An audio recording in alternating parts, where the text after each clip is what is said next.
look at how to secure your thread and tidy it away after stitching a line of chain stitch. So I'm going to duck my needle under the last stitch on the back. I'm not piecing the fabric, all I'm doing is weaving my needle under the stitch. Okay, so I feel nice and secure now.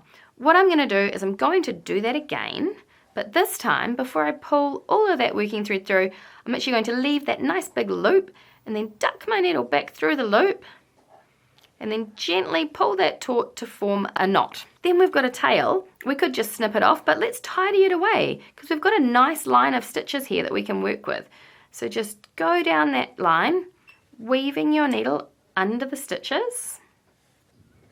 And once you've done up to sort of an inch, then you can snip off your tail nice and close to the fabric, and look at how tidy that is.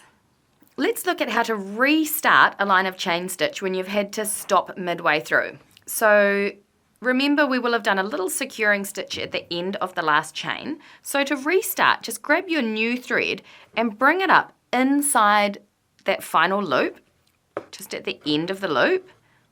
Then make your next chain, poking your needle down once again inside that loop. And then you can proceed on your merry way, just following the chain stitch method to complete your line. I'll do a couple more. I've done it in a different colour just so you can see where it where the new thread starts and ends. And then once you get to your line, you do your little securing or catching stitch over the end. And that's how you restart and finish a line of chain stitch.